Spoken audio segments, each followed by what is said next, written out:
let's be honest, your bench press is fucking shit. Fucking shit. And it actually might not be because you're weak and a pussy. It actually might not be that reason like you've been thinking it has been. It might actually be your technique. Your technique might be whack. You know, you just lie under the bench and press. Oh, I'm doing bench press. Oh. That's not the real technique. Shock horror, powerlifters aren't doing that. And that can be the difference between a really shit bench press and a really good one. So we can up your bench press by 10, 15, 20 kilos if we fix this technique, and I'm going to do exactly that for you. So next week, when you can say you can finally bench 2 plates, you've got me to thank. So let me teach you how to do that so you can do that next week. Everything you need to know about bench press setup, let's quickly go. So the way you want to get into the bench is where we're going to start. Most people think they just lie down and start pressing and you wonder why you're fucking weak. No, you start by being sat up behind the bar. Imagine my hands are holding the barbell that I'm about to bench press here. I'm sat up behind the bar. Then from there, I want to scooch down underneath the bar, keep going until my bum is at the bottom of the bench. And this should be a point where the barbell should be behind you. See how my arms are behind my head? Sorry, I haven't got a lot of room because of this wall. But you see how if I had fucking room, bro, my arms would be behind my head?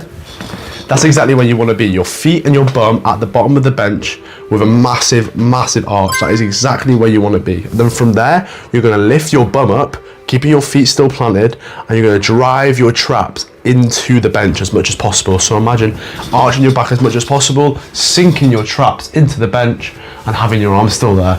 Perfect. Now once you're in this position, you want to use your feet and push yourself back as if you were me in this video towards your spotter behind you until your eyes are now underneath the bar.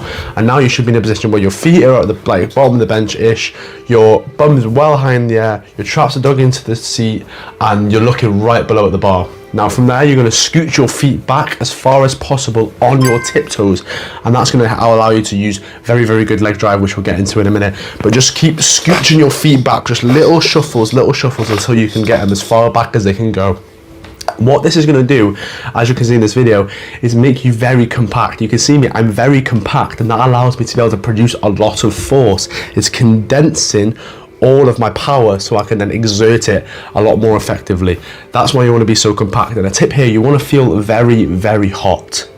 It's weird, you want to feel very hot and tight and like shriveled in, because that's how you know you're compact enough to be able to exert a lot of force. If you feel hot, you're doing it right, bro. It's not weird, promise you. Then when you're in the correct position to set up, when they unrack it, so now you're in a position where your bum's in the air and you unrack it, then lower your bum and don't move any other part of your body, and now you're in the perfect position to press. Now, where should I put my hands? Wherever is comfortable. You should put your hands on the position on the bar wherever is comfortable for you. But I will say, if you've never tried any technique, then I would say try and get more comfortable with a wider grip, because when you have a wider grip, you have less range of motion, so it's easier to do the lift, and you're going to just be stronger in a wider position. That's just how it is. Now, you should do, how do I use leg drive? And this is the most important thing. This is why I've told you to scoot your legs up as far back under your bum as possible and be on your tiptoes, because we want to actually use leg drive effectively, because most people don't have a fucking clue how to do it. Most people think, oh, I'll just push my feet when I press, and that is completely wrong.